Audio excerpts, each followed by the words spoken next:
Hello students, welcome to my Prayas channel. आपका इस channel पर स्वागत है। आज हम एनसीईआरटी सार संग्रह को पढ़ेंगे, जो महेश बर्नवाल का जो बुक है वो। कल हम फिजिक्स सब्जेक्ट को स्टार्ट किए थे, उसमें कल हम मेजरमेंट टॉपिक को पढ़े थे। आज हम दूसरे टॉपिक को पढ़ेंगे, उसका नाम है मैकेनिज्म। उसको हिंदी में बोलते हैं यांत्रिकी। और यही वीडियो बीपीएससी टीचर का जो भी एग्ज़ाम होने वाला है उसमें काफ़ी हेल्पफुल होगा, और सभी कॉम्पिटिटिव स्टूडेंट के लिए भी ये वीडियो हेल्पफुल होगा। अगर वीडियो अच्छा लगे तो वीडियो को लाइक एंड सब्सक्राइब कीजिएगा। और तो अब हम देखते हैं स्टूडेंट चैप्टर मैकेनिज्म। इसका हिंदी में नाम है इसका यांत्रिकी। अब इसमें हम क्वेश्चन को देखेंगे। प्रक्षेप गति को दीर्घतम व्यास प्राप्त करने के लिए अधिकतम कितने कोण की आवश्यकता होगी? तो 45 डिग्री। मनुष्य जब नदी के किनारे नाव से बाहर कूदता है तब नाव पीछे की ओर क्रिया प्रतिक्रिया है। पहला क्वेश्चन को हम देखेंगे स्टूडेंट। प्रक्षेप गति को दीर्घतम व्यास प्राप्त करने के लिए अधिकतम कितने कोण की आवश्यकता होगी? तो 45 डिग्री कोण की आवश्यकता होगी। मनुष्य जब नदी के किनारे नाव से बाहर कूदता है तो नाव पीछे की ओर क्रिया प्रतिक्रिया के कारण हटती है। मनुष्य जब नदी के किनारे नाव से बाहर कूदता है तो नाव किसके कारण पीछे हटती है? तो क्रिया और प्रतिक्रिया के कारण पीछे हटती है। अब हम नेक्स्ट क्वेश्चन देखेंगे। संवेग परिवर्तन की दर किसके बराबर होती है? बल के बराबर होती है। इसको इंग्लिश में हम न्यूटन का प्रथम नियम किसे परिभाषित करता है? जड़त्व को। जड़त्व न्यूटन का प्रथम नियम किसे परिभाषित करता है? तो जड़त्व को। अगला क्वेश्चन देखेंगे। प्रक्षालन मशीन, इसको इंग्लिश में बोलेंगे वॉशिंग मशीन भी इसको बोलते हैं, यह किस सिद्धांत पर आधारित है? तो अपकेंद्रीय बल, इसको इंग्लिश में बोलेंगे सेंट्रीफ्यूगल फोर्स पर। सड़क पर चलने की अपेक्षा बर्फ पर चलना कठिन क्यों है? क्योंकि बर्फ में सड़क की अपेक्षा घर्षण कम होता है, इसीलिए हम सड़क पर चलने की अपेक्षा बर्फ पर अधिक कठिन होता है। अब हम इसको फिर से एक बार रिवीजन कर लेंगे स्टूडेंट। प्रक्षेप गति को दीर्घतम व्यास प्राप्त करने के लिए अधिकतम कितने कोण की आवश्यकता होती है? तो 45 डिग्री। मनुष्य जब नदी के किनारे नाव से बाहर कूदता है तब नाव पीछे की ओर क्रिया प्रतिक्रिया के कारण हटती है। संवेग परिवर्तन की दर किसके बराबर होता है? तो बल के बराबर होता है। आगे हम देखेंगे न्यूटन का प्रथम नियम किसे परिभाषित करता है? जड़त्व को। और न्यूटन के कितने नियम होते हैं ऐसे स्टूडेंट? न्यूटन के तीन नियम है जिसको हम आगे पढ़ेंगे। प्रक्षालन मशीन का कार्य किस सिद्धांत पर आधारित है? तो अपकेंद्रीय बल, जिसको बोलते हैं सेंट्रीफ्यूगल फोर्स। सड़क पर चलने की अपेक्षा बर्फ पर चलना कठिन क्यों है? क्योंकि बर्फ में सड़क की अपेक्षा जो है घर्षण कम होता है।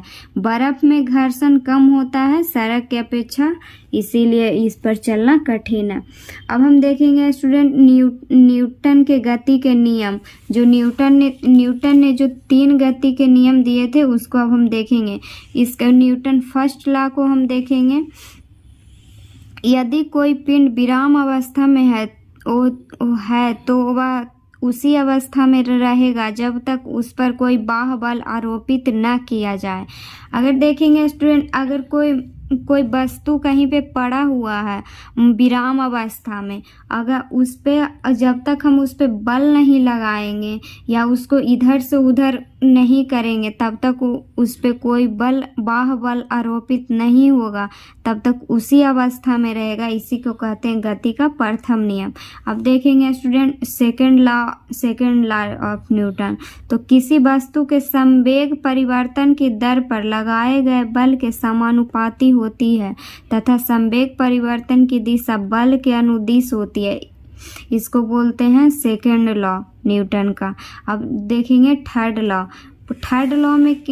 लॉ में होता है कि प्रत्येक क्रिया के बराबर प्रत्येक क्रिया के बराबर और विपरीत दिशा में प्रतिक्रिया होती है, इसीलिए गति के तृतीय नियम को क्रिया प्रतिक्रिया का भी नियम कहते हैं।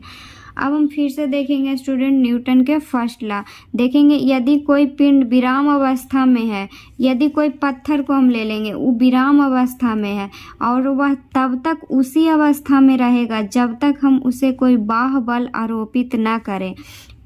अगर कोई हम पत्थर है उसको कहीं पे पड़ा हुआ है पत्थर ज़मीन पे, तो उसको जब तक टच नहीं करेंगे या फिर उसको कहीं इधर से उधर नहीं लेके जाएंगे तो वो उसी अवस्था में रहेगा, तो उसे कहेंगे गति का प्रथम नियम।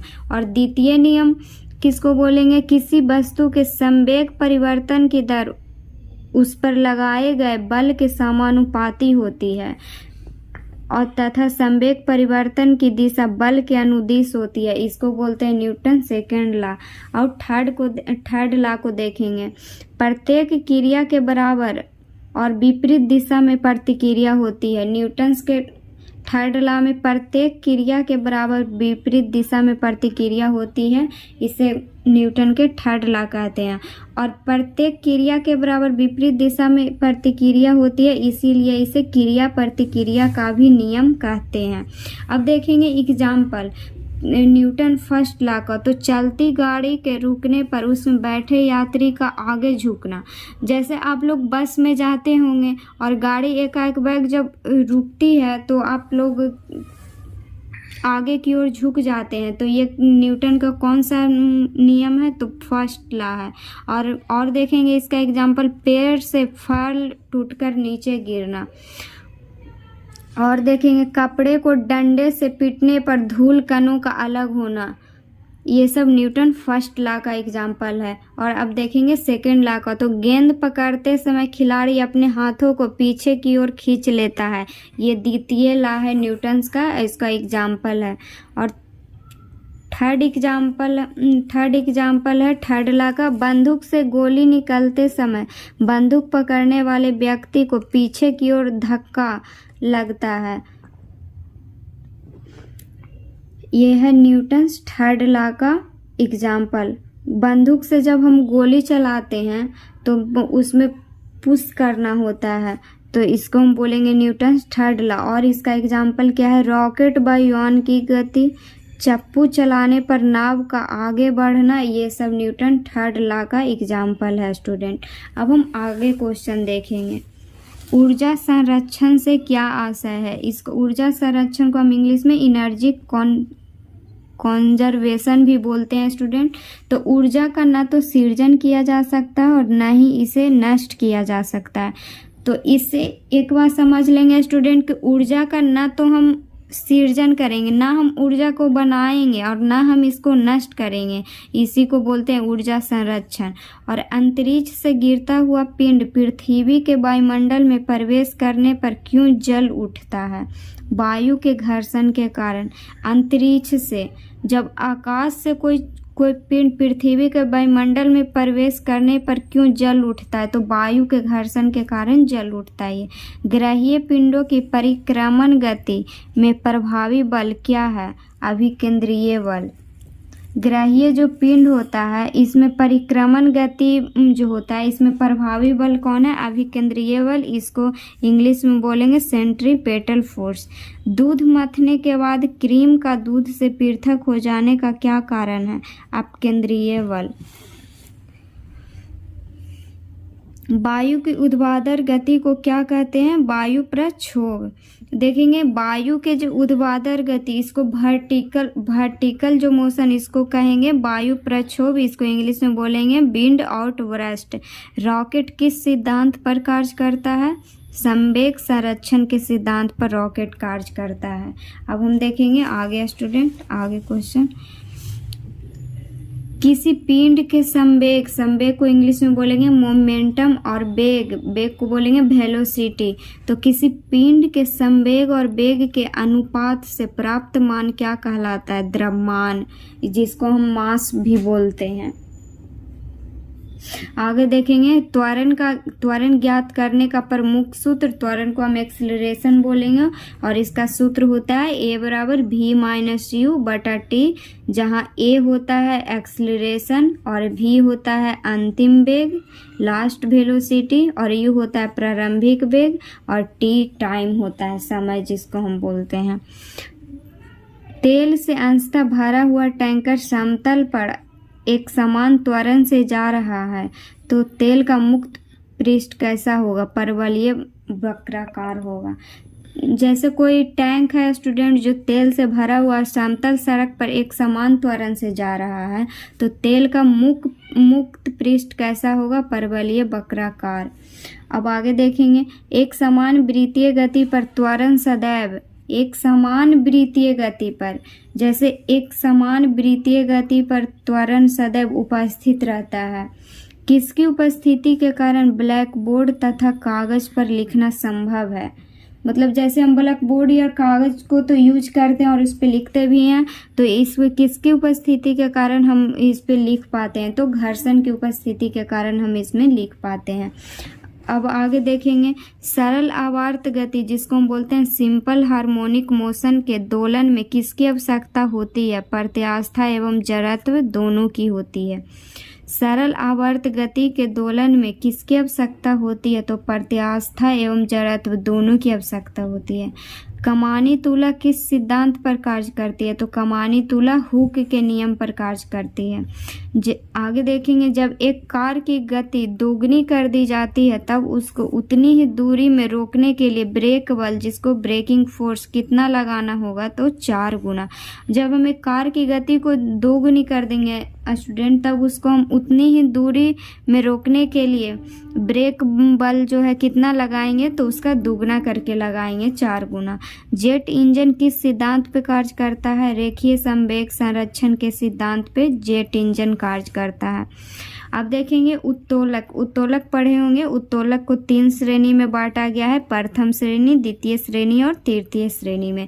तो प्रथम श्रेणी के उत्तोलक में आ जाएगा कैंची, हैंड पंप, साधारण तुला जिसको हम तराजू भी बोलते हैं आम भाषा में, और प्लास। और द्वितीय श्रेणी के उत्तोलक में आ जाएगा सरौता, नींबू निचोड़ने वाली मशीन। और तृतीय श्रेणी के उत्तोलक में आ जाएगा स्टूडेंट स्टेपलर जिससे हम पिन मारते हैं, चिमटा, मनुष्य का हाथ है, ये सब तृतीय श्रेणी में आ जाएगा। तो इसको हम फिर से देखेंगे। प्रथम श्रेणी के उत्तोलक में क्या क्या आ जाएगा स्टूडेंट, कैंची, हैंड पंप, साधारण तुला, प्लास। द्वितीय श्रेणी के उत्तोलक में क्या क्या आ जाएगा, सरौता, नींबू निचोड़ने वाली मशीन। और तृतीय श्रेणी के उत्तोलक में आ जाएगा स्टेपलर, चिमटा, मनुष्य का हाथ। अब आगे देखेंगे स्टूडेंट एक इम्पॉर्टेंट पॉइंट, पेचकस के द्वारा पेंच घुमाना एवं दरवाजे के हत्थे का कब्जे से दूर लगाना बल आघूर्णन के उदाहरण है। इसको हम इंग्लिश में टॉर्क भी बोलते हैं। पेचकस हम लोग के घर पे होता है और उसको जैसे हम घुमाते हैं और दरवाजे के हत्थे का कब्जा से दूर लगाना, ये बल आघूर्णन के उदाहरण है।